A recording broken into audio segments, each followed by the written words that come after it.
Forum Europa, la tribuna que organizamos con la colaboración de Red Eléctrica de España, Asisa y BT. Hoy tenemos el placer de recibir a don José Antoni Duran i Lleida, presidente del Grupo de CiU en el Congreso de los Diputados, al que va a presentar el presidente de Caja Madrid, don Rodrigo Rato. La tribuna es suya.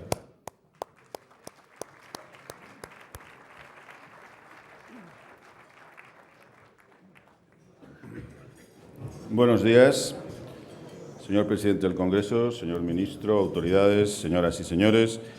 Es para mí un placer presentar y también escuchar a José Antonio Duran i Lleida en este foro y en esta intervención. Cuando José Antonio me llamó para preguntarme si estaría dispuesto, si me gustaría hacerlo, como es natural, le contesté que sí. Y le contesté que sí por una razón muy clara, y es porque es un antiguo y muy buen amigo mío. He tenido el placer de conocerle hace muchos años. Gracias a él conocí muy en profundidad las delicias del Ampurdán, en un viaje familiar muy divertido y del que tengo todavía muy buenos recuerdos, y he mantenido, a lo largo de los años con él, con su familia, con su mujer Marta y con sus niñas, pues una muy buena relación.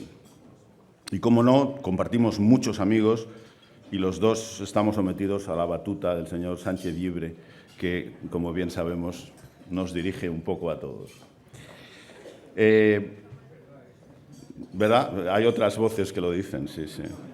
No hay nada como reconocer la verdad, sobre todo a partir de una cierta edad. Sí, yo lo digo desde la mía. Bueno, no nos distraigamos más. Estamos en un momento de gran interés desde el punto de vista político y yo, como observador de la política y como ciudadano, lo sigo atentamente. Estamos, como no, inmersos en una crisis económica y estoy seguro que el señor Duran i Lleida va a hacer referencia a ella. Una intensa crisis internacional, una profunda crisis europea y una no menos profunda crisis en España, que comienza en el verano del 2007 y que continúa con diversa intensidad en diversos países. Estoy seguro que con la experiencia política y económica del señor Duran i Lleida escucharemos referencias a la crisis, a sus soluciones y al marco europeo en el que nos movemos. Vivimos tiempos convulsos, incluso en los debates dentro de la Unión Europea, que, si me permiten una pequeña digresión, se mete en jardines muy complejos para ser capaz de resolver sus propios problemas, como estamos viendo en el caso de Grecia. Son, desde el punto de vista de nuestro país, y es el que a todos más nos interesa, muchos los temas que tenemos sobre la mesa, y muchos de ellos, si no todos, sobre la mesa del Congreso de los Diputados y, por lo tanto, sobre la responsabilidad de los grupos parlamentarios. Y el señor Duran i Lleida preside uno, dirige uno, pero sé también que está en el centro de toda esa discusión sobre qué hacer, cómo hacerlo y cuándo hacerlo. Fiscalidad, regulación, reformas estructurales que cambien lo que a todas luces es el gran desafío de España y de la Unión Europea: mejorar nuestro potencial de crecimiento. De todos los problemas que tenemos encima de la mesa, y que no son pocos, probablemente este lo sintetiza a todos. Teníamos menos potencial de crecimiento que otras zonas del mundo antes del 2007 y, a todas luces, como la propia Comisión Europea lo ha reconocido, la crisis ha reducido el potencial de crecimiento. Y sin potencial de crecimiento, aunque pueda sonar a perogrullada, que en cierto sentido lo es, no hay crecimiento. Y, por lo tanto, esa es la cuestión. Además, existen desafíos fiscales, presupuestarios, como no habíamos tenido en los últimos 15 años. Cuestiones relacionadas con los impuestos, con los sistemas de pensiones, con la educación y también con la financiación de la sanidad pública. Y, como no, cuestiones que no nos abandonan, en parte porque no somos capaces de resolverlas, como son los problemas del empleo y del mercado de trabajo en nuestro país. Para todo ello se necesitan ideas y esta es una gran tribuna para escuchar hoy las de mi buen amigo José Antonio Durán y Lleida. En ese sentido, creo que sigue, y de una manera muy intensa, una tradición que aquellos que hemos tenido oportunidad de vivirla de cerca coloca a los políticos catalanes en el centro de muchos movimientos reformistas de la España moderna y de la España de la Constitución del 78. Señor Durán y Lleida, todos ustedes lo saben, tiene una trayectoria profesional como abogado y profesor de Derecho Civil en la Facultad de Lleida, pero sobre todo una vocación política muy extensa que comienza en los años 70, cuando fue elegido presidente de la Unión de Jóvenes Demócratas Cristianos en Cataluña, y de ahí al Consejo Nacional de Unió, pasa por ser diputado en las Cortes Nacionales en el 82, 86, 89, con especial trabajo en la Comisión de Asuntos Exteriores y, desde luego, con una vocación europeísta muy importante, como lo refleja su pertenencia en la Internacional Demócrata Cristiana en cargos de gran relevancia, y también experiencias en el Parlamento Europeo. Tiene, como no, experiencias muy importantes en la política catalana, no solo desde el punto de vista de la vida de partido, sino también en el Gobierno, como consejero de Gobernación y de Relaciones Institucionales, y también ha sido diputado en el Parlamento de Cataluña. Es, además, secretario general de la Federación de Convergencia y Unió desde el año 2001 y, desde el año 2004, el jefe de filas de su grupo en el Congreso de los Diputados. La palabra que después de este currículum, de este impresionante currículum, viene a la cabeza es experiencia. Estamos ante un político de larga experiencia y la experiencia no nos sobra en estos momentos, sino que la necesitamos, y por eso creo que su contribución es una contribución de gran importancia para los importantes tiempos que vienen en la política española y en la vida española, tiempos que a todas luces van a exigir cambios profundos. Pero los cambios pueden ser en la buena o en la mala dirección, y creo que la experiencia y la capacidad de José Antonio deberían de permitirnos confiar en que vayamos en la buena dirección. Quizás algunos de ustedes, y perdonen que me permita pensar lo que ustedes puedan pensar, sean partidarios de la teoría de Churchill, que para ver el futuro hay que mirar el pasado. Yo no creo que estemos en el año 96, ni muchísimo menos. Convergencia no soy un partido de gobierno, sino de oposición, pero, sin embargo, sí creo, como he dicho, que vamos caminos de grandes cambios en nuestro país, y en ese sentido me parece que es una oportunidad para todos nosotros escuchar de uno de sus protagonistas cómo ve las cosas. Muchas gracias.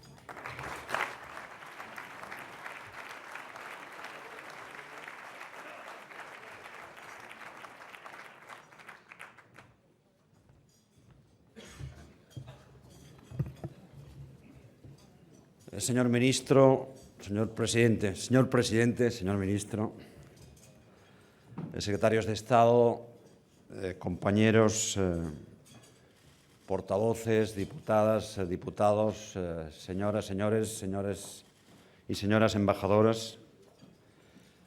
En primer lugar, permítanme que agradezca especialmente las palabras cariñosas, incluso familiares, de Rodrigo en su presentación. Para mí es un placer, un honor que una persona, ella sí de acreditada experiencia y ella sí con un espectacular currículum, haya tenido a bien presentarme en esta conferencia o coloquio conferencia ante todos ustedes.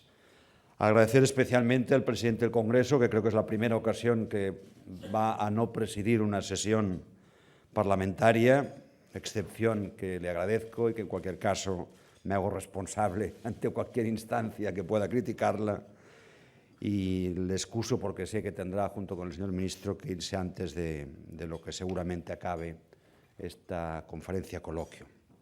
Yo no voy a hablarles hoy de problemas que quizás después ustedes motiven en sus preguntas en torno a cuestiones típicamente de la política catalana o del Tribunal Constitucional o de política exterior incluso, y lo siento por los embajadores, independientemente que después en el coloquio, por supuesto, estoy dispuesto a intentar dar respuestas a sus preguntas. Ustedes pueden preguntar, como lo saben bien, aquello que crean conveniente y yo, en cualquier caso, daré respuesta a aquello que sea capaz.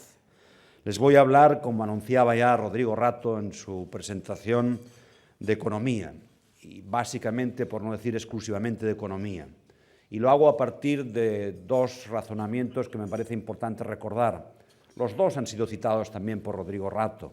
En primer lugar, porque es el principal problema que nos ocupa a la sociedad española, que nos ocupa y nos preocupa, y que debería ocupar y preocupar, en cualquier caso, a quienes tenemos responsabilidad política.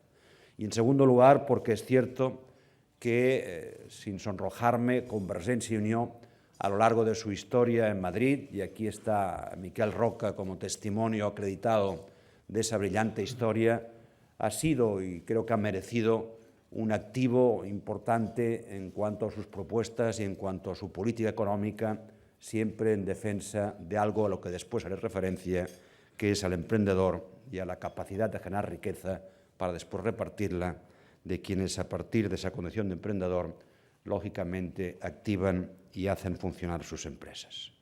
Hablando de economía, quiero recordar que ya en el debate de investidura sugerí un pacto de Estado. Un pacto de Estado para orientar la gestión y la salida de la crisis, que todavía no era reconocida, hay que recordarlo, y para abordar las reformas estructurales que nuestra economía necesitaba y necesita. Propuse ya entonces medidas concretas y las he ido repitiendo a lo largo de las diversas intervenciones económicas que se han producido, la verdad es que de manera abundante, en los 2 últimos años en el Congreso de los Diputados. Voy a ahorrarles una relación exhaustiva de las mismas, al margen de que haga referencia a alguna de ellas en particular. Buena parte de la legislatura, de la presente, a mi juicio, ha ido transitando con buenas palabras y buscando mayorías exiguas sin abordar en serio la grave crisis económica. En las 2 últimas semanas, o en las últimas semanas, y también, si me lo permiten, a instancias de quien les habla y de nuestro grupo parlamentario, parecía posible un acuerdo político para orientar políticas económicas consensuadas. Al final, creo que el acuerdo que se produzca, después seguramente en el coloquio tendremos posibilidad de hablar de ello, no tendrá la dimensión que al menos nosotros esperábamos, deseábamos y creemos que debería tener dentro del contexto de las conversaciones conocidas como Zurbano, por ser la ubicación, el palacio que nos albergó en la primera reunión entre la comisión, integrada por 3 miembros del Gobierno, entre ellos el ministro de Fomento y los representantes de las diversas fuerzas políticas. No quiero hablar más del pasado, del tiempo lamentablemente perdido. No es momento para recrearme en la discrepancia, que podría y mucho. Creo que es tiempo, aunque tenga poca confianza, de seguir buscando las complicidades que devuelva la confianza y haga posible la recuperación económica. Así entiendo la política y así seguiré ejerciendo mi responsabilidad en ella y fuera de ella. Quiero empezar afirmando, atribuyéndome la parte de responsabilidad que me corresponda, que España tiene un grave problema político que, si no se resuelve, difícilmente sentaremos las bases de recuperación económica y, lo que es más importante, sentaremos las bases de un futuro crecimiento y de un modelo económico distinto. Me refiero, con todo el respeto, a la actitud de los 2 grandes partidos, del Partido Socialista y del Partido Popular, o si lo prefieren, a la actitud del Gobierno y del principal partido de la oposición. Ambos han gobernado, ambos han sido oposición, lo cual debería facilitar unos niveles de diálogo y de consenso en los grandes temas, única vía para estabilizar la relación entre Gobierno y oposición, de forma que proyecte confianza a pesar de las dificultades que sin duda vivimos en el terreno económico. Que quede claro en este sentido que quien gobierna siempre tiene, a mi juicio, un plus de responsabilidad superior a quien está en la oposición. ¿Recuerdan ustedes la actitud de los 2 grandes partidos alemanes, el SPD y la CDU, antes de las elecciones en que Merkel desplazó a Schröder del Gobierno? Pactaron, lo recordarán ustedes, una importante reforma que afectaba aspectos fundamentales del estado de bienestar y respetaron el pacto durante la campaña y a la hora de ejecutar después las políticas acordadas. ¿Han visto ustedes algo igual aquí? Sin duda, no. Esta es, pues, la única actitud posible para que la opinión pública confíe en la política y para establecer y abordar cambios en profundidad. Esta es una asignatura pendiente fundamental para empezar a hacer bien las cosas. A partir de aquí, el Gobierno ha de arriesgar y la oposición ha de huir del cuanto peor mejor. Liderar es asumir riesgos y dar valor a los que lo asumen, que afortunadamente hoy son muchos y algunos presentes en esta sala quienes asumen esos riesgos. Hay que pensar más en las próximas generaciones y menos en las próximas elecciones. Es una reflexión que en las últimas semanas y meses he ido ejerciendo en entrevistas o en intervenciones y que creo oportuno volver a recordar. Ha faltado y falta sentido de Estado, y digo sin ningún rubor que hemos demostrado mayor sentido de Estado, y no es la primera, ni creo va a ser la única vez, Convergència i Unió, que los partidos precisamente de ámbito estatal. Voy a releer algo que creo que fue en su último artículo en el diario La Vanguardia, escribió Miquel Roca. Falta coraje, liderazgo, sobra miedo y falta conciencia para entender que resulta más temerario no acordar nada que arriesgar en los acuerdos. Suscribo estas palabras, como la mayoría de sus posiciones y pronunciamientos que él va ejerciendo desde su vida privada, pero sin duda desde su personalidad y su proyección pública. Estos días hemos estado discutiendo con el Gobierno, es público y notorio, un paquete de medidas concretas, pero, a mi juicio, en el mejor de los casos, y reconozco el esfuerzo que está haciendo el Gobierno, van a ser insuficientes. Fiscalmente creo que las cosas no se han hecho bien. Sé que España tiene uno de los IVAs, y en eso cuando lo defiende el Gobierno tiene razón, más bajos de Europa. Pero no era, a nuestro juicio, el momento de subirlo, o al menos de no contrarrestar esa subida con una bajada de IRPF que algunos propusieron o de las cotizaciones de seguridad social en 2 puntos, como ha propuesto Convergència i Unió. La subida del IVA, no obstante, es intocable ya. Convergència i Unió renuncia a volver a insistir en esa cuestión desde el Parlamento, parlamentariamente, y, por otra parte, forma parte del plan de austeridad presentado por el Gobierno español en Bruselas. Consecuentemente, no hay que darle más vueltas porque el Gobierno tiene fuerza parlamentaria suficiente para, aun no estando de acuerdo, haber realizado esa medida. Pero emplazo, no obstante, al Gobierno a que compense esa subida de impuestos con la rebaja de cotizaciones en la Seguridad Social. Si no lo hace, se equivocará. Y, por supuesto, hemos emplazado al Gobierno, y eso también forma parte de nuestras conversaciones, a aplicar el IVA en sectores determinados, un IVA reducido que permita realmente ejercer de manera positiva en la creación de ámbito de ocupación en nichos de gran posibilidad de incremento de esa ocupación. Hablando de errores, porque error considero haber subido el IVA sin esperar el crecimiento económico, me parece escandaloso que desde el Gobierno se oigan voces afirmando que tal vez fue un error la eliminación del impuesto del patrimonio. Eso es resucitar un arcaísmo, es regresar a la Edad Media en términos fiscales y además proyecta una imagen negativa de la seriedad, validez y confianza de España ante los mercados. Nos hace perder credibilidad internacional de la cual no vamos precisamente sobrados. Es obvio que la subida del IVA se hace para corregir la bajada de ingresos y el aumento de la factura del subsidio de paro, pero creo equivocado actuar solo en el terreno de los ingresos y no más eficazmente en lo de los gastos. Como erróneo creo que este Gobierno no se fije como primera y principal prioridad impulsar políticas que favorezcan a los emprendedores. Solo ayudando al empleador, creando un clima de confianza hacia él, cultivando una cultura inexistente en España de apoyo al emprendedor, incluso a su fracaso, podemos superar la crisis y afrontar el futuro. Hoy el Gobierno se resigna siempre a hablar de que la crisis no afecta a las políticas sociales. El Gobierno opta por priorizar en su propia concepción de la política el pago del subsidio del paro a la generación de empleo. Claro, y por supuesto, que hay que atender y pagar el desempleo. Por cierto, tal como lo hemos venido reiteradamente propuesto por Convergencia y Unió, no simplemente en el seguro de desempleo, sino en aquellas comunidades donde se paga el PER, hay que ligarlo cada vez más en contra de la actual realidad a políticas activas y no pasivas para que realmente tenga sentido en el futuro. Pero para nosotros la prioridad social no es pagar el paro, sino evitar que haya parados. Y eso solo se consigue con políticas a favor del emprendedor, que a su vez generará no solo ocupación, sino ingresos del Estado, del cual anda mermado, que como ello antes explicaba, ha provocado la subida del IVA.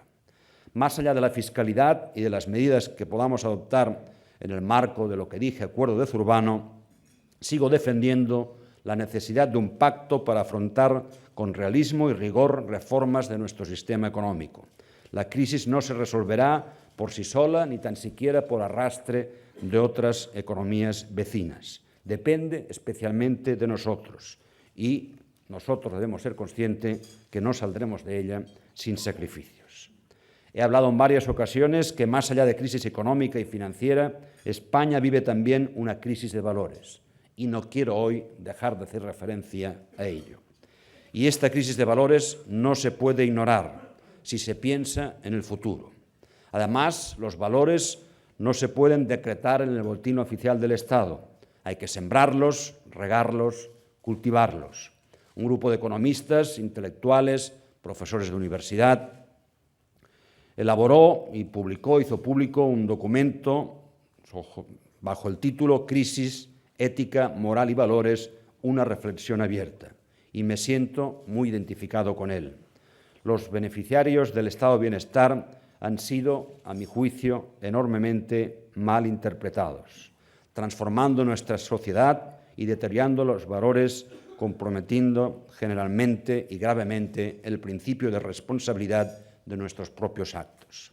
Hemos transitado, dicen ellos, y yo estoy de acuerdo, de la cultura del sacrificio a la del menor esfuerzo posible, de la del ahorro al consumo, de la del ser al tener, del respeto y protección de la dignidad humana de la persona a la egoísta satisfacción de intereses particulares, de la previsión a la improvisación. De tanto socializar, eso ya es cosecha propia, hemos socializado la mediocridad.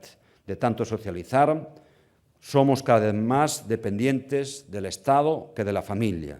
De tanto socializar, estamos perdiendo el noble afán de hacer empresa, de buscar el legítimo marco para confiar cada vez más en los subsidios y las subvenciones. Todos esperamos que nos lo solucione el Estado. La enfermedad, los medicamentos, la vejez, el paro, la enseñanza. Estamos formando generaciones donde aquellos valores a los que hacía referencia pierden valor. No os preocupéis, da la sensación que les transmitimos a esas nuevas generaciones, el papá Estado os lo va a solucionar todo. Y esto no va a ser así, y menos en el futuro, como consecuencia precisamente de que esta crisis abre tiempos nuevos y nuevas realidades. La mejor prueba de ello son las consecuencias sociales de esta crisis. El número de parados, el porcentaje superior al 40% de jóvenes sin empleo, los problemas de vivienda para muchas personas, a pesar de la existencia de un stock de viviendas sin vender o sin ocupar, el incremento de la pobreza son, insisto, las consecuencias sociales de esta crisis económica. Ante esta situación, ¿qué es lo que a mi juicio hay que seguir haciendo? A mi juicio hay que seguir persiguiendo, a pesar del fracaso inicial de la propuesta de pacto de Estado, el pacto y el consenso. Creo que a pesar de todo deberíamos formular entre todos un gran pacto por la productividad, que por supuesto irá más allá o debería ir más allá de las medidas que espero, estoy convencido, Convergencia y Unió, y supongo los demás grupos parlamentarios también, están negociando bilateralmente estos días con el Gobierno. Convergencia y Unió está convencida que el día que se llegue a un acuerdo habrá un buen paquete de medidas que habrá podido aportar nuestra federación a lo que finalmente salga de lo que se inició en el ya citado Palacio de Zurbano. Pero a pesar de lo que pueda salir de esos acuerdos calificados como de Zurbano, yo quiero hacer referencia a ese gran pacto de productividad, haciendo al mismo tiempo mención a 4 o 5 grandes reformas estructurales que, a mi juicio, requiere la economía española. En primer lugar, la reforma laboral. Convergencia y Unió se muestra de acuerdo que se haya excluido de las conversaciones con el Gobierno la reforma laboral y que se deposite la confianza y el interés sobre esta cuestión en el diálogo social entre empresarios y sindicatos.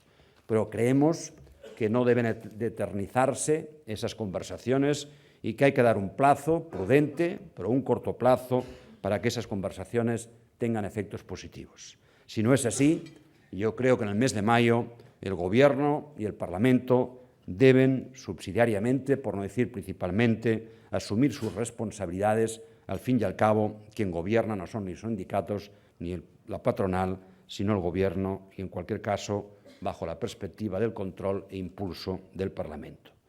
No quiero alargarme en cuanto a contenidos de la reforma laboral, pero sí quiero referirme a algunos puntos principales a juicio de Convergencia y Unió. Extensión del contrato de fomento creado el año 97. Creo que es una buena fórmula de encuentro entre empresarios y trabajadores.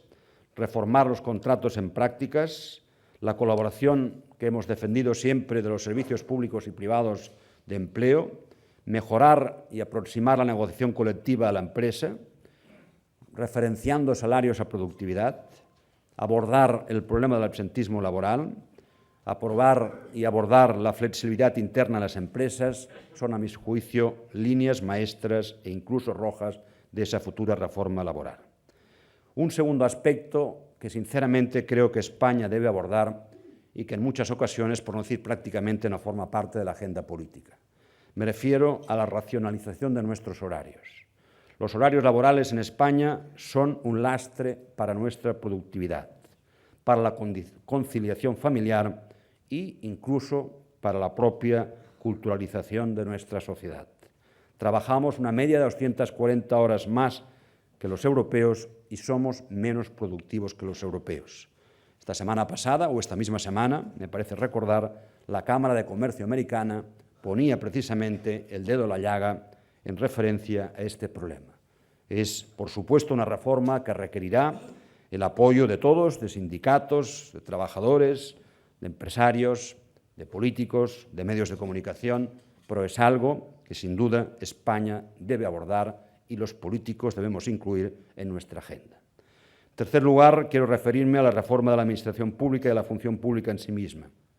Los políticos acostumbramos a demandar a los empresarios capacidad para ser competitivos, competitividad, y hay que poner el acento que quien no es capaz de ser competitiva es nuestra propia administración, nuestra propia función pública. Ello requiere, por tanto, que también forme parte de las reflexiones entre las diversas fuerzas políticas y nos sentemos en una mesa y abordemos si es competitiva o no nuestra administración, mis respuestas no, y cuál ha de ser el modelo de función pública que aporte productividad y eficiencia a nuestro sistema productivo. En ese sentido, Convergencia y Unió ha apuntado medidas concretas. Dije antes que no iba a ser exhaustivo, me parece que ni el tiempo ni el lugar da ocasión a ello, pero sin duda estaré a la disposición de todos ustedes si después necesitan o requieren o demandan algún tipo de información al respecto. Debemos también, en otro sentido, definir a medio y largo plazo la política energética. Del coste y de la realidad depende también nuestra competitividad en el futuro. Hoy en día las empresas soportan unos costes energéticos muy superiores a los que soportan empresas de nuestro entorno europeo. Por otra parte, todo el mundo sabe de que no hay todavía en este país un diseño real de cuál va a ser el mix necesario para el futuro en materia energética. Es cierto que el documento presentado por el Gobierno hace una propuesta concreta de mix energético para del año 2010 al año 2020. Lo consideramos, en primer lugar, insuficiente y, en segundo lugar, lo encontramos desequilibrado. Creemos que en el debate energético, en el debate de futuro, hay que superar de una vez por todas una falsa dialéctica de renovables versus energía nuclear. Ambas son necesarias y lo que es innecesario es ideologizar el debate energético y presentar las renovables como el exponente máximo del progresismo y lo nuclear como el exponente máximo de lo arcaico y de lo conservador. Hay, por tanto, que modificar, a nuestro juicio, y hablar a fondo de ese mix energético, pero sin duda desde posiciones a priori distintas de las que hoy políticamente se sostienen y en algunos casos desde la más alta instancia del Gobierno. En este contexto quiero hacer una pequeña referencia, pero no por pequeña, a mi juicio, inútil. El coche eléctrico, que también forma parte del documento que el Gobierno remitió a todos los grupos parlamentarios para llegar a ese acuerdo o ese pacto en ámbito económico. Es también para nosotros una oportunidad para aumentar la productividad de nuestro sector eléctrico. El que además la carga nocturna de esos vehículos en sus respectivas plazas parking creemos pueda contribuir muy decisivamente al incremento del consumo eléctrico en horas valle y, por tanto, posibilitando un formato, una mayor salida de producción de las centrales que permanecen inactivas durante la noche. Hay una reforma a la que no he hecho referencia hasta ahora y que no es que incluya en último lugar porque todavía quiero acabar hablando de otra cuestión principal. Me refiero a las pensiones. Ha habido un debate reciente en torno a la reforma de pensiones como consecuencia de algunas propuestas impulsadas por el Gobierno. Entendemos desde Convergencia y Unió que hay que abordar el debate de las pensiones. Entendemos que incluso hemos perdido tiempo por no hacerlo antes, pero también entendemos que no es de hoy para mañana, aunque sí de hoy para pasado mañana. No es precisamente lo más urgente, pero sí es necesario abordarlo. En este contexto, ustedes recordarán que existe el Pacto de Toledo, que agrupa todas las fuerzas políticas, que se creó precisamente a instancias de Convergencia y Unió para evitar que de las pensiones se hiciera un ejercicio de partidismo y sirviera, como sirvió en alguna campaña electoral, de objeto de ataque partidario, y desde este punto de vista nos remitimos a ese Pacto de Toledo con dos condiciones. En primer lugar, exigiendo a todos los actores seriedad en sus planteamientos, no renunciando a hablar absolutamente de nada. Hay que hablar prácticamente de todo y, en cualquiera de los casos, diciendo también o añadiendo desde Convergencia y Unió que entiende, aún remitiéndonos al Pacto de Toledo, que es a lo largo de esta legislatura y nos faltan 2 años dónde y cuándo deben abordarse una reforma del sistema de pensiones que, entre otras razones, aunque no la única, la propia evolución demográfica de este país impone. Y acabo por algo o con algo que perfectamente podría haber sido la primera referencia, si no de mi intervención, sí de las propuestas de reformas estructurales. Me refiero a la reestructuración del sistema financiero. Desde Convergencia y Unió nos parece prioritario que se aborde la reestructuración del sistema financiero. Hoy hay incerteza respecto al sistema financiero. No se duda de su solidez, pero hay incerteza. Se ha creado un FROP y no se ha hecho uso de él todavía y finaliza el 30 de junio. Creo sinceramente que el Banco de España se ha relajado en sus funciones y obligaciones. A mi juicio, y siento decirlo, la función principal del Banco de España o de sus gobernantes o de su gobernador no es emitir opiniones sobre la reforma de pensiones, que puede hacerlo y es libre para ello, o si hay que reformar o no el ámbito laboral, sino en cualquier caso, desde sus funciones de revisión y de control, impulsar esa reestructuración del sistema financiero. Si no hay confianza en el sistema financiero, no hay liquidez. Y si no hay liquidez, no simplemente pueden desestabilizarse definitivamente las empresas, sino que puede desestabilizar el propio sistema financiero. Decía, por tanto, que lo más urgente, a entender de Convergencia y Unió, debiera ser abordar esta reforma del sistema financiero, esta reestructuración del sistema financiero. No obstante, para esta y para cualquiera de las otras y para cualquier medida económica que realmente se postule en dirección de apoyo al emprendedor, que entienda que de esta crisis solo va a salirse generando ocupación y que entienda que esta ocupación no se genera desde el boletín oficial del Estado, ni muchas veces desde el intervencionismo de la Administración y la injerencia, sino todo lo contrario, tendrá a disposición los votos de Convergencia y Unió. Muchísimas gracias.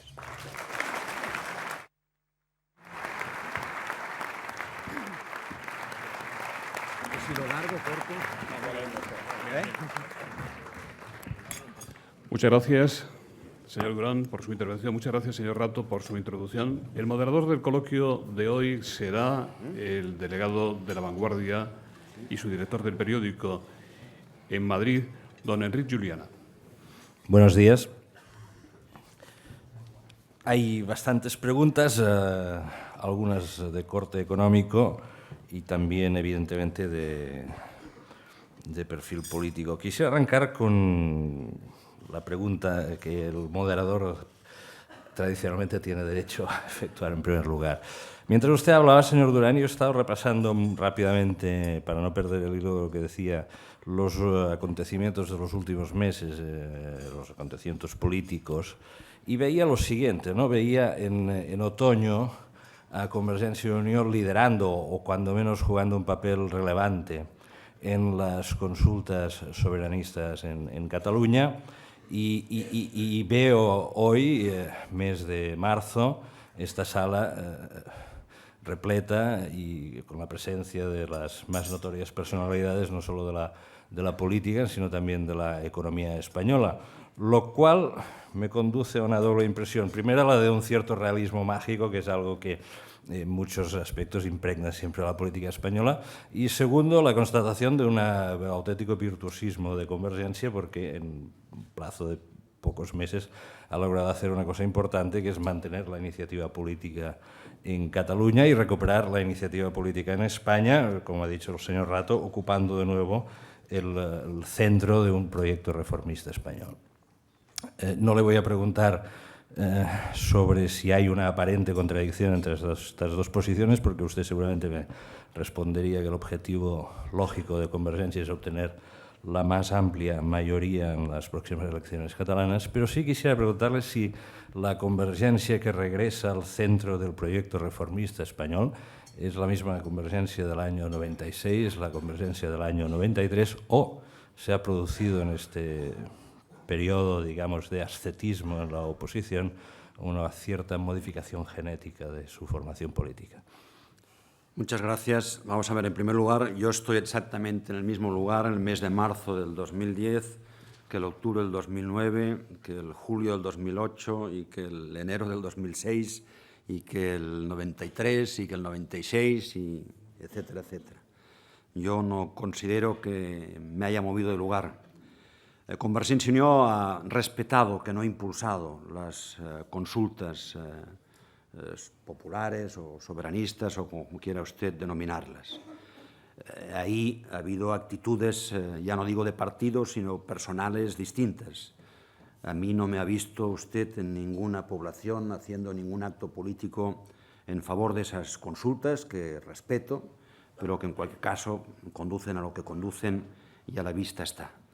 Por tanto, la Convergencia y Unió, porque usted me lo hacía un poco difícil al preguntarme exclusivamente por Convergencia, la Convergencia y Unió que existe hoy y que ocupa la centralidad política en España y que sin duda alguna va a ser fundamental en los pocos acuerdos económicos que finalmente seamos capaces de alcanzar, es exactamente la misma Convergencia y Unió que ha defendido siempre la necesidad de defender los intereses de Cataluña, que para eso se nos vota y para eso existimos como formación política, y compatibilizar esos intereses no simplemente con su defensa en la política española, sino con la defensa de los intereses del conjunto de los ciudadanos españoles.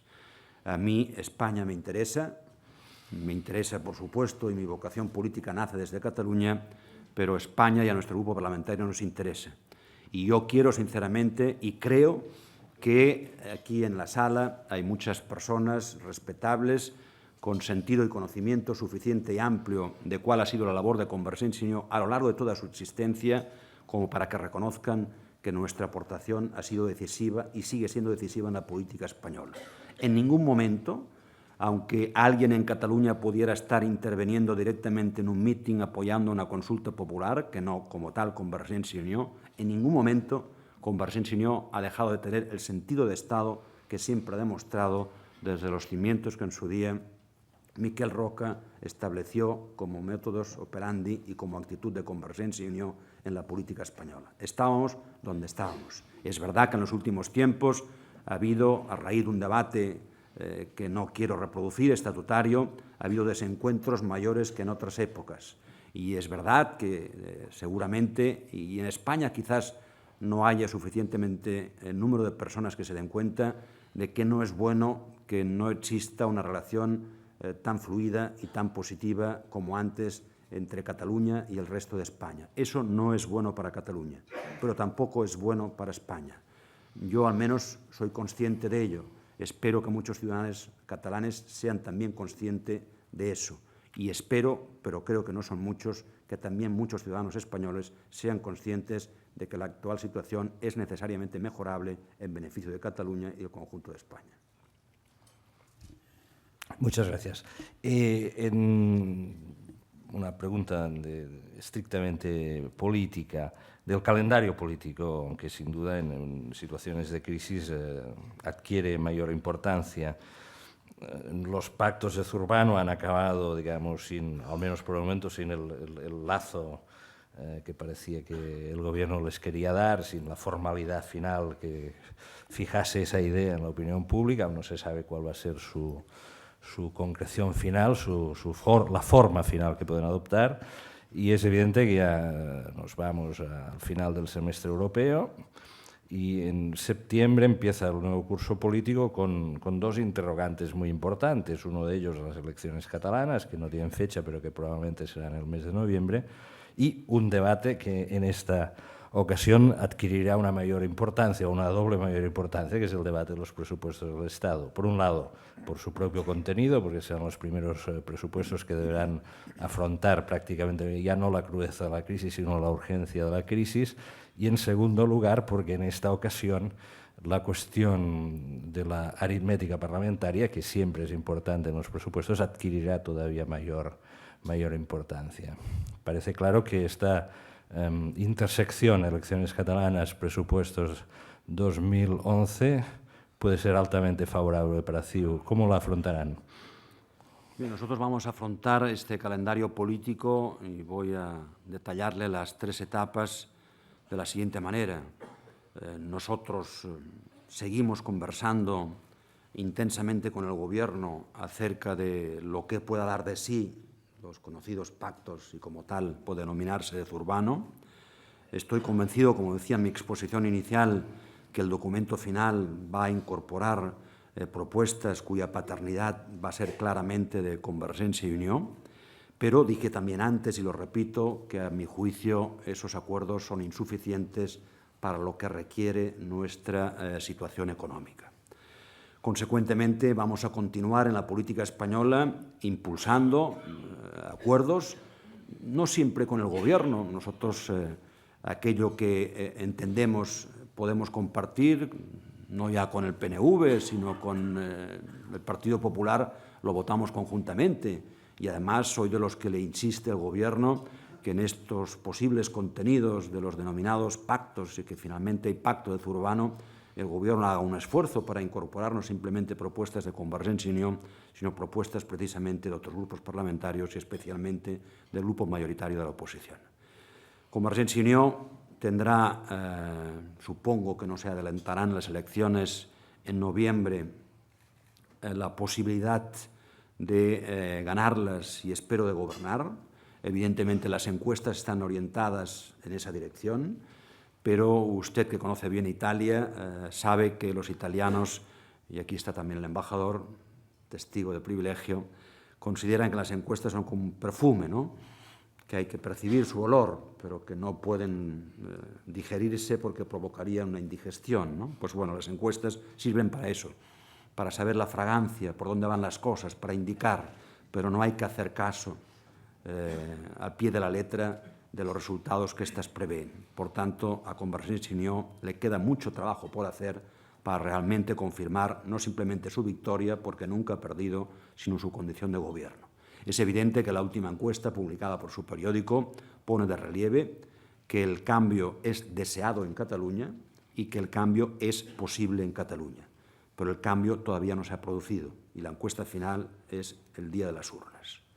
Si Convergencia y Unió ganara y pudiera gobernar, debo decirle, desde mi punto de vista, lógicamente, que sería bueno para Cataluña y para España. Y creo que desde un gobierno de Convergencia y Unió en Cataluña puede empezar una nueva política a nivel español, que no necesariamente debe implicar pactos de inmediato con ninguna fuerza política en particular, pero que sin duda Convergencia y Unió estará en mejores condiciones de las que está en la actualidad, y aún en la actualidad, como reconocía mi amigo Rato y usted mismo en su primera exposición, ejerce esa centralidad. Todavía podrá hacerlo más. Acabando con los presupuestos. Si los presupuestos son buenos para la economía, Convergencia y Unió los apoyará.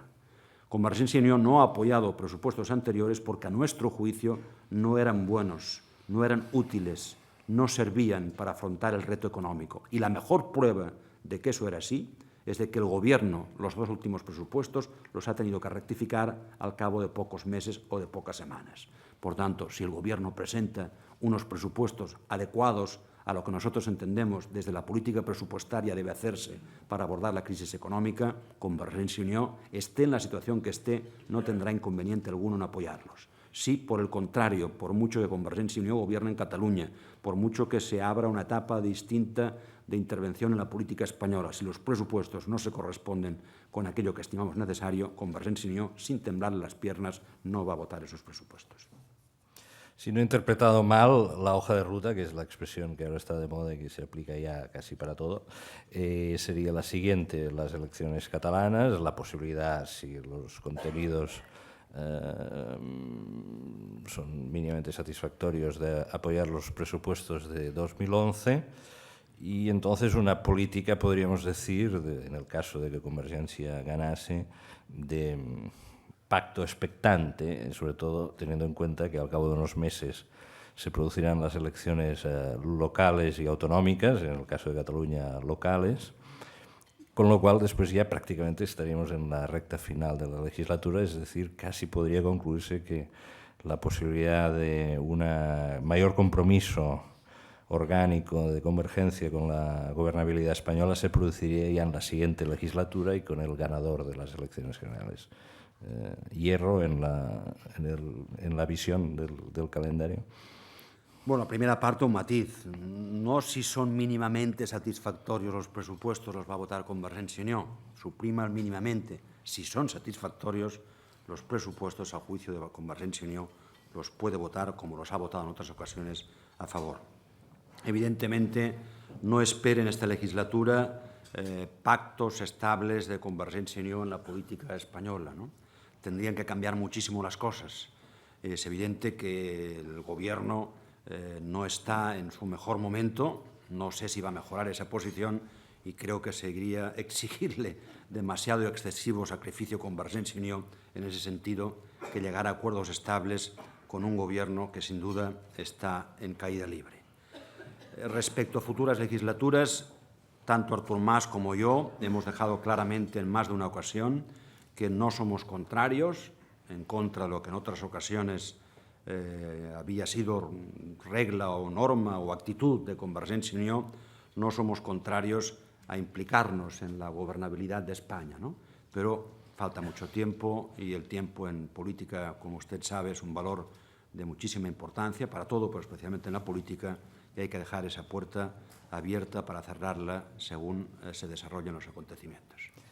Sobre esta cuestión, digamos, bajo esta perspectiva del pacto expectante, podríamos decir, surge un tema interesante aquí, ¿no? Y se verá en las deliberaciones del presupuesto, cuando se empiecen a realizar después de las vacaciones del verano, que es la concordancia o no de Convergencia con el Partido Nacionalista Vasco. Porque, claro, la experiencia, por ejemplo, del ejercicio anterior fue que ustedes en un momento determinado vieron que no podían apoyar el presupuesto. En cambio, el gobierno, que desde el punto de vista aritmético dispone en estos momentos de una situación, podríamos decir, una cierta ventaja, porque puede variar sus alianzas en el Parlamento. Otra cosa es la significación y el simbolismo político de estas alianzas en cada momento y lo que pueda convenir al gobierno, pero está claro que el Partido Nacionalista Vasco jugó hábilmente sus bazas hace unos meses. ¿Ustedes se plantean la posibilidad de establecer una concordancia con el PNV de cara a los presupuestos del 2011? No, el PNV jugó hábilmente sus bazas y Convergencia y Unió jugó hábilmente las suyas. Lo que sucede es que son distintas las bazas de unos y de otros. Y en ese sentido, con el PNV tenemos una relación fraternal y personalmente desde hace muchísimos años, pero yo creo que ambas partes, si me permiten esa expresión, tenemos muy claro que los intereses pueden ser distintos. De entrada, debo recordar a la sala que ellos tienen un sistema de financiación, el del concierto y el del cupo, que les blinda de muchas de las posibilidades de reivindicación que Convergencia y Unió, en cambio, tiene necesidad de efectuar en la política española y de incluir en los presupuestos generales del Estado. De ello no tiene necesidad alguna el Partido Nacionalista Vasco. Pero más allá de que hay un diálogo permanente con el PNV, la acción parlamentaria, el día a día nos lo pone de relieve, cada uno defiende, como es lógico, sus intereses y sus posiciones. Por tanto, yo no creo, y me parece que en eso coincidimos plenamente con Josu, de que quepa una concertación de la estrategia de Convergencia y Unió y el PNV, ¿no? Que cada uno, reitero, tiene la obligación de servir, unos a Euskadi y otros a Cataluña, y para lo bueno y para lo malo son distintas y, por tanto, distintas deben ser en general, no siempre nuestras actitudes. En cambio, hay otros terrenos que coincidimos y, precisamente, donde coincide siempre el PP y el PSOE, que es muy a menudo, no sé por qué coincidimos el PNV y Convergencia y Unió. Hay una pregunta muy directa, muy concreta, que creo que viene muy bien al hilo de lo que estaba usted comentando ahora, que es lo siguiente. En un momento dado y según cómo evolucionen las circunstancias de la legislatura, ¿estaría CiU dispuesta a apoyar una moción de censura al presidente del Gobierno? Para apoyar una moción de censura hay que presentarla. Convergencia y Unió no tiene votos suficientes, diputados suficientes, para presentar esa moción de censura. Y el partido de la oposición ha renunciado en el último debate económico, así lo dejó claro, la presentación de esa moción de censura, ¿no? Consecuentemente, no cabe esperar que Convergencia y Unió se vea en la tesitura de tener que decidir si tiene que presentar o no una moción de censura, ¿no? Pero permítanme, ¿no?, que me extienda, aunque sería innecesario, pero a mí me gusta coger el toro por los cuernos. Nosotros no podríamos votar una confianza al gobierno de Rodríguez Zapatero, pero tampoco podríamos votar una censura, porque en este país la censura, como ustedes saben, afortunadamente es constructiva. Y, por tanto, votando una censura a Rodríguez Zapatero, que la votaríamos, estaríamos votando la investidura, en este caso del candidato Rajoy, que me merece todos los respetos, y, por otra parte, mantengo con él unas relaciones personales extraordinarias. Pero es evidente que hoy por hoy, entre el Partido Popular y Convergencia y Unió, hay diferencias que espero que un día, cuando llegue esa famosa sentencia del Constitucional, podamos superar, pero hoy por hoy sería muy difícil que pudiera darse esa situación. Para acabar este capítulo de las geometrías, ¿cuál sería para usted la fórmula más adecuada de la gobernación de Cataluña en el supuesto, como en estos momentos el perfume de las encuestas indica, Convergencia obtiene una mayoría amplia en Cataluña? Un gobierno de Convergencia y Unió, sin necesidad de apoyos parlamentarios, ¿no? Y no renuncio a ello. Es decir, dije antes y con toda modestia que hay que trabajar con muchísima humildad, que estamos muy lejos todavía de saber si las perspectivas de las encuestas son ciertas o no, y que, consecuentemente, nos queda mucho por hacer. Pero nosotros no podemos renunciar a una mayoría amplia, y ese es nuestro objetivo.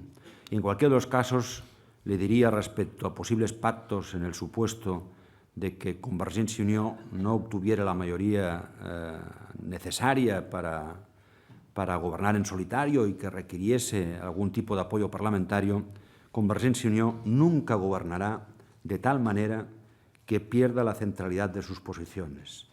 Convergència i Unió nunca va a ser esclava ni va a ser rehén de posiciones extremas en Cataluña.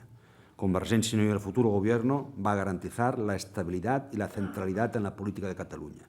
Y eso es algo que va a guiar, sin duda, nuestros pactos y nuestras actitudes.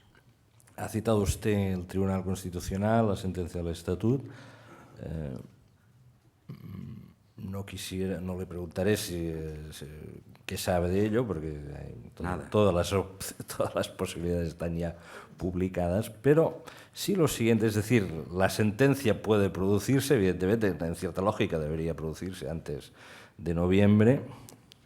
Quisiera preguntarle si usted entiende que puede entrar dentro de la lógica que se produjese después, pero saber si una sentencia que fuese claramente restrictiva tendría la capacidad de alterar de una forma sustantiva este camino sinuoso que Convergencia y Unió piensa emprender o está emprendiendo en estos momentos en la política española. Con todo mi respeto, hablando del Tribunal Constitucional, ya no hay lógica y, por tanto, no se puede partir de este supuesto. Y, consecuentemente, no sé cuándo va a haber sentencia, mucho menos conozco los posibles contenidos y todavía menos conozco si va a producirse o no antes de las próximas elecciones. Siempre que se me pregunta por el contenido posible de la sentencia, yo no acepto, no es porque democráticamente no acepte un veredicto distinto, sino porque estoy tan convencido de la constitucionalidad de nuestro estatuto que en el ejercicio intelectual que debo hacer para responder a su pregunta no cabe en mi cabeza una hipótesis distinta de la constitucionalidad. Por tanto, yo espero que el Tribunal Constitucional, cuando sea, hemos puesto de relieve nuestras objeciones a la triganza en esa sentencia, hemos puesto en alguna ocasión de relieve nuestros criterios en torno a la composición de ese tribunal. Esta misma semana presentábamos una proposición de modificación de la ley orgánica que regula el Tribunal Constitucional, en la que pretendíamos algo tan lógico que, una vez concluidos los mandatos constitucionales, en este caso de 9 años, y transcurridos 6 meses, dando este plazo por si, mientras tanto, hay un cambio de gobierno como consecuencia de unas elecciones, finiquitara el mandato de los miembros del Constitucional que tienen caducado el mismo y, por tanto, se viesen imposibilitados de firmar o intervenir en cualquier sentencia. El PP y el PSOE no lo han considerado así. Para mí son los responsables de que no se haya renovado todavía el Tribunal Constitucional. Convergència i Unió no simplemente se resigna, sino que va a presentar otra iniciativa legislativa para que eso sea así en todas las comisiones reguladoras o en el Consejo General del Poder Judicial o en el Tribunal Constitucional. No tiene sentido que el Poder Legislativo tenga un mandato de 4 años y como máximo 4 años. Y al día siguiente, cualquiera de los que hemos sido designados y votados por el pueblo, no tenemos capacidad alguna para tomar ninguna decisión.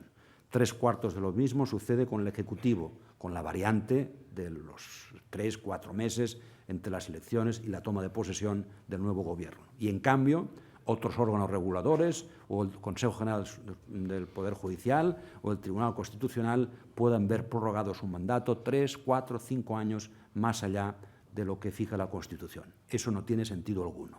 Los 3 poderes deben considerarse igual y no tiene sentido que hoy la Comisión Nacional de Energía, la de Telecomunicaciones, todas tengan prorrogados los mandatos de sus miembros. Cuando caduca el mandato de un miembro, un país serio, democráticamente y estable, lo que debe hacer es proceder a su relevo. Por tanto, más allá de estas observaciones sobre contenidos del tribunal, etcétera, etcétera, respecto al contenido posible de su sentencia, no admito, no lo digo en términos antidemocráticos, sino por convicción, otro escenario que no sea el de una sentencia positiva para nuestro estatuto. Si defendí la constitucionalidad del estatuto pidiendo el voto de los catalanes, no veo razón alguna para que cambie de opinión y siga pensando que el estatuto es constitucional. Pasamos a la economía. Hay una pregunta que aparece formulada de distintas maneras y que se refiere a un asunto, pienso, de suma importancia en estos momentos, En la vida política española hay cosas muy explícitas que están en boca de todos y que son fácilmente comprensibles para todo el mundo, y otras que aparecen de una forma más encriptada. Una de ellas es la enmienda que el partido del Gobierno ha presentado hace unas semanas para eliminar los límites al derecho de voto y a la representación en los consejos de las sociedades. Este es un asunto capital para muchas empresas, sobre todo para empresas participadas por otras sociedades y que a su vez disponen de patrimonios industriales importantes y de posiciones estratégicas importantes en distintos ámbitos de la economía. Las preguntas todas conducen al mismo punto, es decir, ¿qué hará Convergencia y Unió? ¿Qué votará?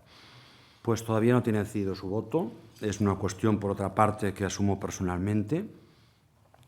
Estamos valorando las posiciones, que las hay distintas, en torno a esta famosa enmienda, si me permite. Ayer salió alguna información que decía que si nosotros habíamos mantenido contactos con unos o con otros, le puedo asegurar que yo no he mantenido ningún contacto con el señor Florentino Pérez, ni con Nacho Galán, que los dos asisten hoy a este desayuno, ni con la Caixa, y menos tenemos que pedir permiso a la Caixa para que Convergencia y Unió se posicione en un sentido o en otro. Hay posiciones diversas. Ayer mismo el Instituto de la Empresa Familiar hizo público un comunicado en contra de aspectos formales de esa enmienda.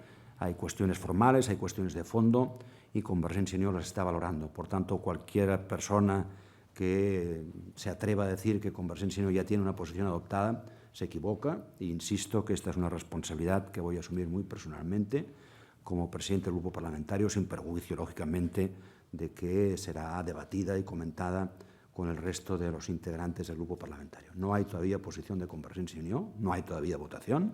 Es más, me consta que algún grupo parlamentario está solicitando la ampliación del plazo para la votación y, por tanto, tenemos tiempo suficiente para definirnos al respecto. La posición no está tomada, pero existe una filosofía al respecto. Existen criterios, lógicamente, como en cualquier cuestión económica. Convergencia tiene por buena costumbre intentar conocer las posiciones favorables y contrarias. Y en este caso no me refiero a empresas en particular, sino a opiniones de conocidos técnicos y expertos en la materia. Y tengo opiniones para todos los gustos y, por tanto, Convergencia y Unió tendrá que definirse y lo hará, pero no es todavía el momento procesalmente necesario para que haga su definición. Hay otro asunto económico importante, como lo son hoy, lo son todos los asuntos económicos, pero en el día a día hoy tenemos noticia de las tensiones en la Confederación de Cajas de Ahorro en el momento de abordarse la presidencia, y ello subyace sobre un fondo también de tensión y de multiplicidad de problemas, no solo de orden estrictamente económico, de gestión financiera de las entidades, sino también de orden político en el proceso de reordenación y de saneamiento de las cajas de ahorro. ¿Cuál es la posición de Convergencia, teniendo en cuenta de que en Cataluña al menos determinados problemas, al menos de una forma explícita, no se han manifestado, aunque uno de los procesos de fusión en las últimas semanas ha tenido alguna deserción importante? En Cataluña deberán producirse procesos de fusión entre cajas de ahorro, y creo que más de los que hoy por hoy están anunciados. Esa es una primera opinión. En segundo lugar, la legislación que en Cataluña existe sobre cajas de ahorro me parece una legislación equilibrada, donde le permite al poder político menos intervención de la que el poder político tiene en otras comunidades autónomas respecto a las cajas. Tercera observación respecto a posible futuro presidente de la CECA. Hay dos nombres, los dos conocidos y respetados por mí, los conozco ambos, Feiné, Amado Franco, presidente de Ibercaja, y serán las cajas quienes decidan y resuelvan, y a ellos les compete, y de la misma manera que las cajas no deben intrometerse en los asuntos políticos, pues nosotros no debemos intrometernos en lo que es una decisión que compete a las cajas de ahorro. Ahora, hay una reflexión que va más allá de la decisión puntual de quién va a ser el próximo presidente de las cajas de ahorro, ¿no? En función de cuál sea el proceso de reestructuración financiero y cuál sea el alcance de ese proceso, las cajas de ahorro, Es posible, y me consta que está en la agenda o en la hoja de ruta, por utilizar la expresión que antes usted hizo referencia, del Gobierno, la modificación de la Ley de Cajas. Vamos a ver cuáles son los contenidos de esa modificación de la Ley de Cajas. A nosotros nos parece que las cajas cumplen un papel específico y un papel social distinto del de los bancos, y vamos a seguir defendiendo hasta que no se nos demuestre lo contrario esa posición. Pero, insisto, es muy posible que tras todo el proceso de reconversión financiero el mapa de las cajas de ahorro en España cambie radicalmente. Y ante ese cambio radical habrá, lógicamente, por ser nuevo, también intentar mantener, si no nuevas posiciones, si nuevas reflexiones. En su intervención inicial ha hecho, si no he interpretado mal, ha lanzado una nueva propuesta, en el sentido que usted ha hecho la siguiente reflexión. Bien, hemos intentado que el Gobierno anulase la subida del IVA, en este sentido incluso Convergencia y Unió ha votado en esta dirección claramente esta semana en el Parlamento. Esa rectificación no se ha producido, entonces usted planteaba como, digamos, como medida alternativa la rebaja de las cotizaciones de la Seguridad Social, de las cotizaciones empresariales a la Seguridad Social. ¿Podría cuantificarla o tiene una propuesta concreta en ese sentido? Sí, 2 puntos dije ya en mi exposición, y no porque lo diga hoy, sino porque además es lo que hemos venido manteniendo en todos los discursos o posicionamientos económicos de Convergencia y Unió. Me parece que es lo adecuado y, por otra parte, lo necesario. Y de la misma manera que me resigno ya a que la subida del IVA sea un hecho intocable, yo sigo emplazando al Gobierno a que proceda en el marco o fuera del marco de la reforma laboral a esa reducción de cuotas de la Seguridad Social. El Gobierno presentó como una medida innovadora el rebajar 5 puntos, si no recuerdo mal, el impuesto de sociedades para las pequeñas empresas que crearán ocupación. Es evidente que nosotros hemos sido partidarios, es más, fuimos impulsores de la rebaja del impuesto de sociedades, como lo fuimos de la supresión del impuesto de patrimonio, y como seguimos manteniendo, sin duda, nuestra posición contraria a recuperar, como antes dije, en los términos graves en que quise decirlo al menos, la recuperación de ese impuesto.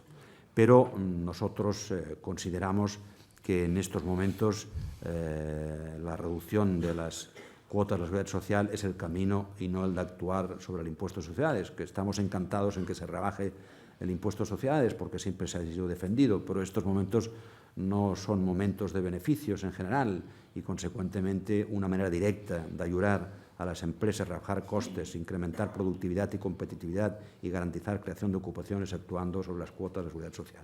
Y 2 puntos nos parece una cifra adecuada y soportable por los presupuestos generales del Estado, en definitiva, soportable para el déficit público que España deberá ir disminuyendo en los próximos años de acuerdo con lo estipulado por la Unión Europea.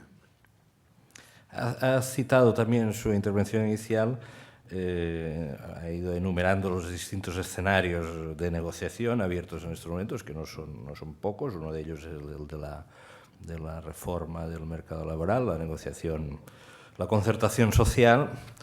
Y al respecto quisiera preguntarle lo siguiente, es decir, en estos meses de intenso debate sobre lo que está pasando y lo que hay que hacer para superar la situación, en momentos determinados se fijan ideas que parecen de una gran rotundidad conceptual, como por ejemplo hace unos meses la cuestión del despido era uno de los ejes del debate político, económico. El coste del despido parecía ser la clave, la llave maestra para dar una orientación u otra a la gestión de la crisis económica. Sin embargo, por ejemplo, esta semana el presidente del Instituto de la Empresa Familiar, que no es una persona sospechosa, digamos, de militar en la extrema izquierda, pues dice, no, la cuestión central no es esta. Tal como está la situación en España, la cuestión del abaratamiento del despido no es la piedra de toque de una política laboral de nuevo tipo. ¿Qué opina al respecto? Y incluso yendo un poco más allá, ¿qué opina de esta un poco confusión conceptual en la que nos estamos moviendo? Bueno, en primer lugar, el mercado de trabajo no ha sido, a nuestro juicio, el causante de la crisis económica, pero evidentemente es una anomalía en lo que es la economía española, ¿no? No tiene sentido que incluso en momentos de bonanza económica España tenga tasas de desempleo superiores a la media europea. No tiene sentido que el empleo juvenil, cuando hablaba de las consecuencias sociales de la crisis, esté en estos momentos por encima del 40%. Por tanto, somos partidarios de la reforma laboral.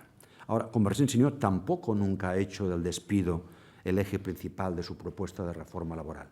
Fíjese que en mi intervención, desgranando algunos de los puntos de la hoja de ruta de Convergencia y Unió en la reforma laboral, he hecho referencia a la extensión de un contrato creado en la época del Partido Popular de fomento de ocupación, que está hecho para personas de menos de 40 años y mujeres y mayores de 50 y no sé cuántos años, menos de 30 creo y mayores de 50, eso se extienda a todo el mundo, ¿no?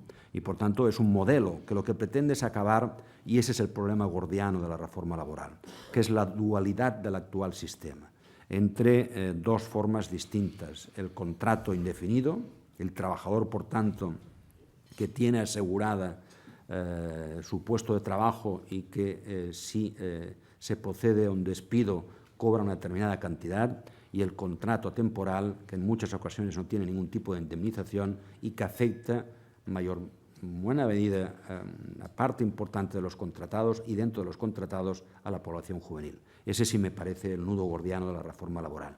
Pero es más, hay otros aspectos que yo cité, como la aproximación de la negociación colectiva, la flexibilidad en el centro de las empresas, lo que es, por otra parte, la colaboración de los servicios públicos y privados de ocupación.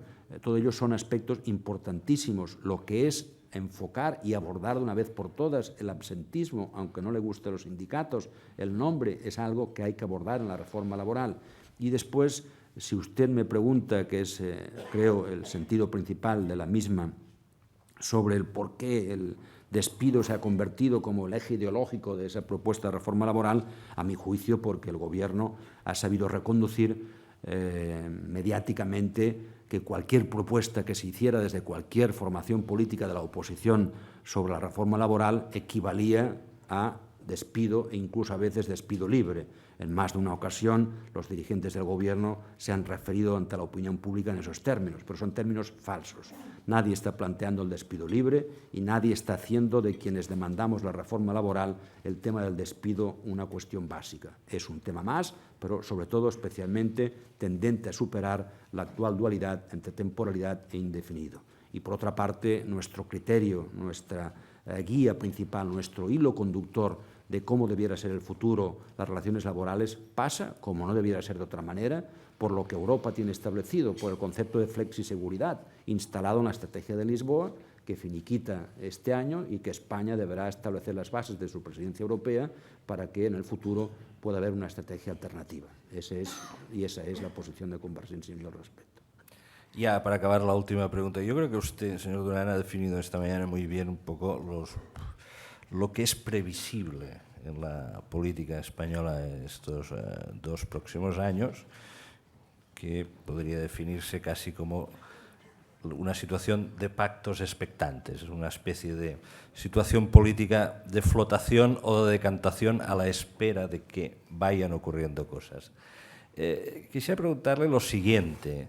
Habida cuenta de que los españoles atesoramos muchas virtudes, pero no, entre ellas quizá no figura la capacidad de los italianos para gobernar la incertidumbre, ¿usted cree que España dispone en estos momentos de suficiente fuelle, habida cuenta de la situación económica, para hacer frente a 2 años flotantes?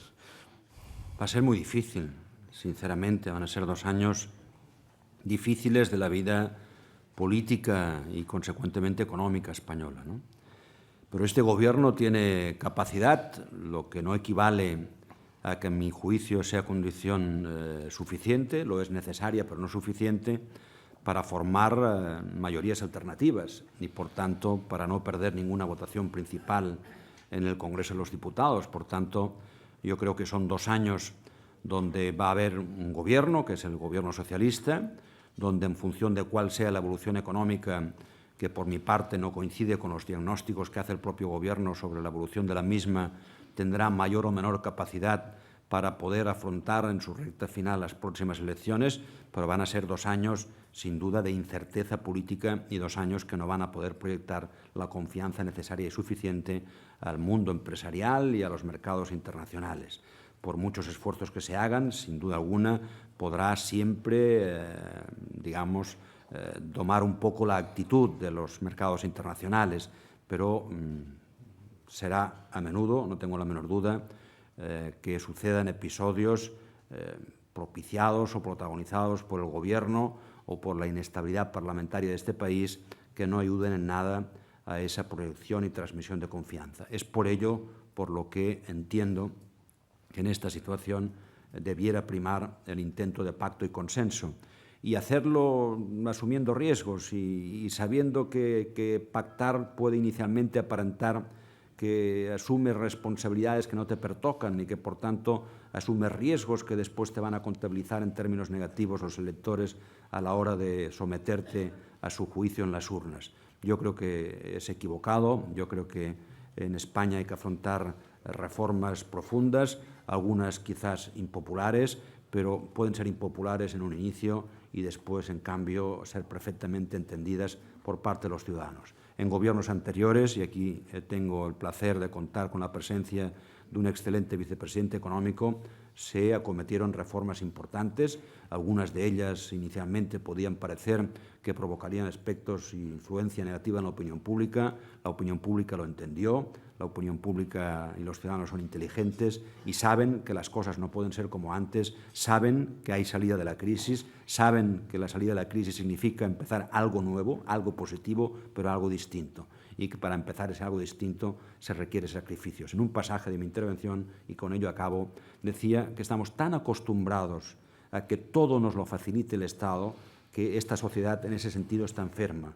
Hay que hacerle una reflexión a fondo, hay que revolucionar esta sociedad que lo espera todo de la Administración, esta sociedad que ha dejado la responsabilidad respecto a los demás en un segundo lugar, una sociedad que no prima y no cuida la familia, cuando es el colchón y el motor principal del bienestar social. Todo eso hay que afrontarlo si realmente España, no durante estos 2 años, sino durante los próximos años, quiere salir de la crisis y empezar una nueva etapa que realmente permita a nuestros hijos y a los hijos de nuestros hijos volver a vivir en un país de progreso, en un país que se vivirá en condiciones muy distintas, en un país que no se vivirá en las mismas condiciones de antes, pero un país que continúe valiendo la pena seguir viviendo en él.